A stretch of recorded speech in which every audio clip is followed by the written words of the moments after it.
Update. My dad abandoned me when I was 2 and now wants to meet me. I ended up living in 6 foster homes and faced a lot of abuse after my mom OD'd. Does it make me a horrible person to meet him just to tell him how I grew up? My mom overdosed when I was 4. I was used to her passing out for periods of time, so I just made toast and watched cartoons at first. But on the 3rd day, I got bored and went to play at a playground. Someone became concerned, and next thing you know, they're taking her away and I'm going to stay with some nice people. Well, none of these people were very nice. I could go into details, but let's just say that I was removed from the first few due to abuse. And by the time I was put in a decent home, I wasn't a nice little kid people wanted to adopt anymore. I was too old and an a-hole who hated them, because I knew, in little kid logic, that even though they had red bunk beds and gave me ice cream after dinner, that soon they would be like the rest. I eventually ran away when I was 16. My foster dad got mad at me for going in the fridge without asking, and next thing I know, I'm packing my bags because I figured someone would pay me to do crappy work and wouldn't treat me like trash. I'm 24 now, and my dad friended me on Facebook. We have the same name, and he sent me a long message about how he's gotten older now and thinks I should meet my siblings, etc. I hate him. Maybe I shouldn't, but he left me with a heroin addict and went on about his life. He has a family now? Well, cool. I never had one, not until I grew up and started my own. I honestly think that letting him know I don't want to be his buddy or his son or whatever he thinks he needs would make me feel better. I could stop hating him and resenting him, and load it on him and just move on. I also want to let him know that I lived in an apartment with my dad and mom for 3 days, and we didn't have anyone who cared about us enough to come by. I want to show him the burns I have on my arm. I want to let him know that I hid from one of my foster dads every night under my bed, and prayed to a God I no longer believe in, that he would just leave me alone. I want him to know that I never had real birthdays or Christmases, that I wasn't allowed to go in the fridge in most of these places, and in extreme cases, I wasn't even allowed to leave my room unsupervised. Would this be petty and horrible? Should I just ignore him? Edit. I'm not some celebrity success story, but considering my poor placements and the fact that I ran away from the foster system at high school when I was 16, I think I might roughly qualify for ending up a pretty average guy. I'm 24 and work as an electrician. I have an associate's in it. Who would have guessed I'd go to college? No one. I went to school when I was 19 after I got my GED. I'm married with 2 kids. The oldest is 3 and the youngest is 7 months. And I'm a really good dad, which surprised me because I never had one, but I adore my kids. I would walk on fire for them. I'm happy, and I think that blue-collar, middle-class living suits me. I honestly thought I'd end up in prison or something, but instead I found this life. Now for the top comments before reading the update. No dude, unload on the guy. Give it to him like you just described. He needs to know, and you need to unload. He had 2 decades to come get you, and now that you've grown up, it's too late. You don't need him. You don't need to see him, ever. But it will do you so much good just to tell him what he did to you by leaving. Let go of the hate and resentment, and yell and scream and kick over chairs. Also, freaking good job on getting your life together. You should be super proud of yourself. The odds are he left because she was a witch. She wanted a kid, and he might have never known how bad she got, or that Opie was in foster care. All he knows is up to the point of leaving. He may have no details after he left. By all means, tell him everything since he did make contact, but the OP isn't going to gain much. Maybe he will apologize for not knowing, but he cannot apologize for what the mom did. I don't think it would be good for either one to have a relationship at this point. They called him to see if he had any interest when my mom died. He didn't, and neither did any of his family. He then signed away any rights he had. And what did my mom do? Yeah, she OD'd, but she tried. She fed and clothed me and loved me. She was addicted to a drug and it was a horrible thing, but she loved her son. He walked away, and 22 years later decided to see how life treated me. As a foster mom, first I want to say I'm sorry. I hate hearing that kids get placed in situations just as crappy, and sometimes far worse, than where they are removed from when they should be placed someplace better. Foster care is supposed to provide a place for kids to feel safe and loved, sometimes for the first time ever, and allow for parents to hopefully get their act together so the kids can go home. And if they cannot, well, then they are supposed to provide the kids an opportunity to be adopted. As for telling your father what happened to you and how you grew up, think about it first. Are you wanting to tell him so you can unload and feel better? Are you wanting to tell him because you hope it will make him feel bad? Maybe get an apology? If it's the first reason, I say go for it. You need to do what makes you feel better. And if unloading and maybe even telling him off. He could have found you sooner, especially if he straightened his butt out years ago. He could have. If you're looking to make him feel guilty or get an apology, be prepared for him to not do either. I am not saying he won't, but it's a possibility, and you may feel worse in the long run. That is not what you need, want, nor deserve. Just be careful is all I'm saying, and if you need to talk, PM me. I know there are good places. I stayed in contact with my social worker, and she cried when we met up once and said that I was her worst case because I was such a sweet, adoptable little boy that I got the worst of the lot. And by the time she found a good placement, I was too scared for it to be a good place. Thanks for being a good foster mom. And now for the update. I wrote a message. Is this okay to send? I decided I don't want to come off as bitter or angry, but I don't want him to still have hope of some kind of Hallmark movie ending either. Dear Jack, I'm 24 years old. I am not the little boy who cried when you left. I am a man with a son and daughter of my own. I've never spent more than a weekend away from them. I am a father and a damned good one. I don't need you anymore. Once I needed you. When my mom died, I really could have used a dad. I could have used anybody. When she died, there wasn't even anybody there. No one cared about us. I spent 3 days in that apartment, eating toast and just waiting for her to wake up. And then they called you, because you were my dad. You were 23, young, but not so young really. If you had come and gotten me, you would have had a son. I would have loved you forever. But you didn't. So I went to a bunch of people who didn't love me but liked the check they got with me. It didn't make them treat me well. I have burn marks on my arm, and I still can't spend time in closed and dark spaces after being shut in closets. An afternoon is a long time when you can't count. I didn't count on anybody. I used to pray, the way Mom did with me when I was little. But after praying for someone to come and rescue me long enough, hiding under my bed and praying that my foster dad wouldn't come in and would leave me alone for just one night, I stopped believing in most things. I lived in 7 different homes from 4 to 16, and even the decent ones I was never family. I didn't have real birthdays or Christmases. I wasn't allowed to go in the fridge and just get food when I was hungry. When I was 16, me and my foster dad got in a fight over a ham sandwich. Boy, what are you doing in our things? And so I left. 16, with nobody to call and $40.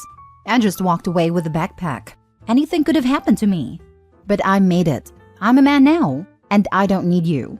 I don't want you to feel bad. I just want you to know why I can't be your son. I'm 24 and have never been anyone's son. I don't know how, and I just don't have it in me. Jackson.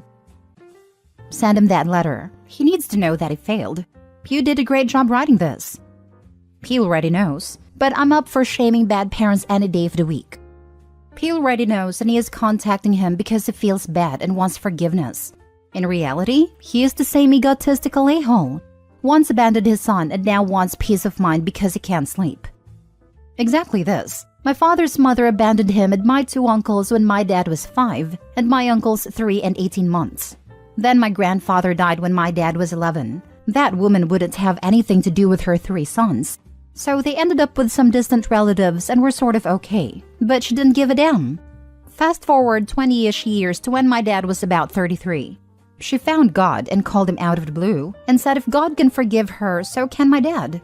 He said, GTFO, you crazy witch. She cried and said it was keeping her up at night, blah blah. And his reaction was, what about all the nights I had to comfort my baby brothers? She had nothing except to say how guilty she was now and how hard it is for her. This is also the same woman who out of the blue sent my gay youngest uncle letters saying he was condemned to hell due to his wicked ways. She hadn't spoken to him since he was 9 up until that letter, as she had heard he was gay and felt it was her motherly duty to protect him. My grandma is a witch. I see my dad once in a few years. I used to be constantly angry about how he has deeply hurt me by enforcing so many things on me, threatening me with clenched fists and red eyes, sending me to school in the middle of the winter while I was very sick, smacking me out of bed with a smirk on his face, sending me to a boarding school, etc. He was there for me, but he wasn't a father to me in many times. I didn't grow up in a safe household, and I remember using my sleep as an escape from reality, which might be the reason why I get incredibly tired when faced with the kind of emotion my dad used to cause in me. To me, It still reads as though you want to hurt your father. Although this is understandable and justified when punishing him is the goal, it might not be so very helpful to anyone.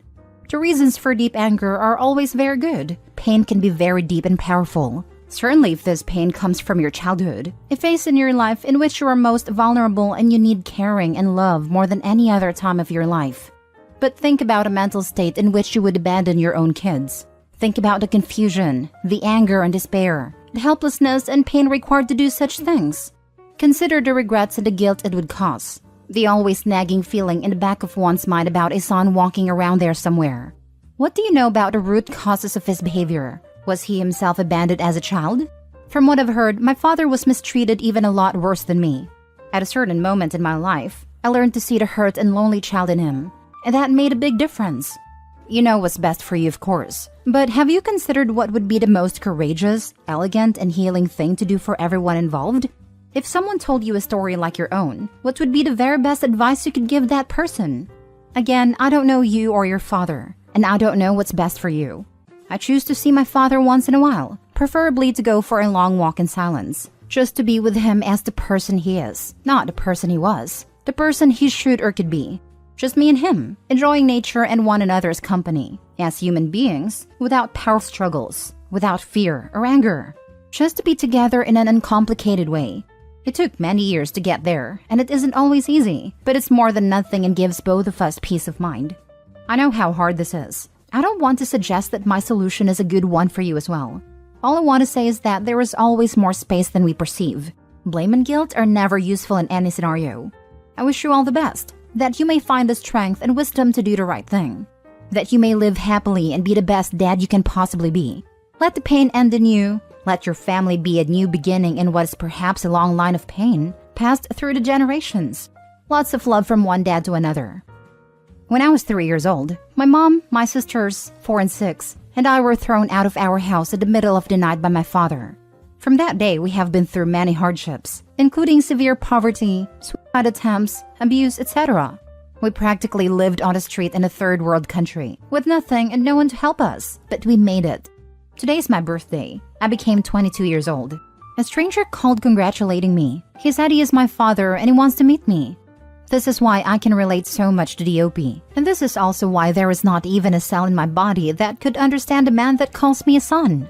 Understand why he didn't run after us, why he didn't fight for us, his children.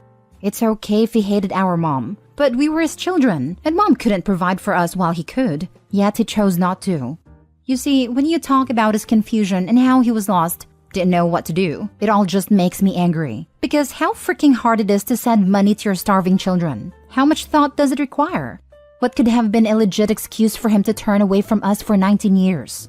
So often we almost died in need of his help. Still he never called, never did anything to contact us. Yes, I am hurt, but not because he abandoned us. I have moved on from that pain, but because he dares to call me his son after all this time. I am not his son, and he's nothing more than a stranger to me. So when he called and told me he wanted to meet me, I told him, your son died 19 years ago. The night you threw a helpless infant out. He starved. Last story. My wife wants me to cut contact with the mother of my older children. My ex, 42 female, and I, 44 male, have always maintained good communication for the sake of our 3 kids, 19, 16, and 15. She lives a distance away, so the kids are with me during the school year and with her for many holidays. Despite her distance, she wanted to still be part of important decisions for them, and I have always tried to accommodate that. Currently, we are coordinating the purchase of a vehicle for our youngest on his upcoming 16th birthday. Today, my wife, 31 female, said that after my youngest with my ex turned 16, she doesn't want me to talk to my ex anymore unless it's a dire emergency. I asked why, and she said it's time to begin removing her from our lives. My wife said she's afraid that if I keep contact with her for much longer, it will have an adverse effect on our own kids, 8, 6, and 1, although I wasn't able to quite understand how. She said the kids are now old enough to keep in touch with their mom themselves, and if I continue to talk to her, it's for myself instead of them. I asked what is it specifically about my conversations with my ex she found objectionable, and I gave her my phone to look through my texts. She pointed out several texts where, among discussing logistics for the kids, there are occasional more casual comments like one of us making a joke about our job or mentioning what became of an old friend. These comments are usually tangentially related to what we are discussing about kids, and we always quickly get back on track. My wife says the conversations are like something between two friends, and my ex and I shouldn't be friends. She says she needs boundaries.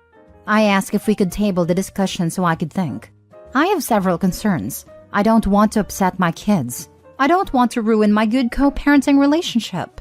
However, I also don't want to upset my wife. I want her to feel comfortable and secure. What should I do? Now for the advice. Whether your wife likes it or not, your ex will always be part of your life. Her not feeling secure is something she needs to work on. Asking you to cut contact to your ex and the mother of your older children is unreasonable. Absolutely. They'll be in contact for the rest of their lives. Graduation, college, marriages, birthdays, weddings, grandchildren, etc. It's so much better for your kids if you all get along. She wants you to choose her over your kids. Is she willing to do the same? What kind of contact is she in with the father of her children? That's a ridiculous request. If you and your current wife break up, would she really be okay with someone else determining how you communicate with your children? Children are forever. There's still school, breakups, weddings, grandbabies, other life events and minutiae that you'll need to discuss. Agreed, your wife needs boundaries, OP, but she's not going to like the ones you should set, which is mainly that your ability to co-parent collegially with your older children's mother is not determined by their age, is not subject to her input, and is more important than her insecurities. She also needs counseling.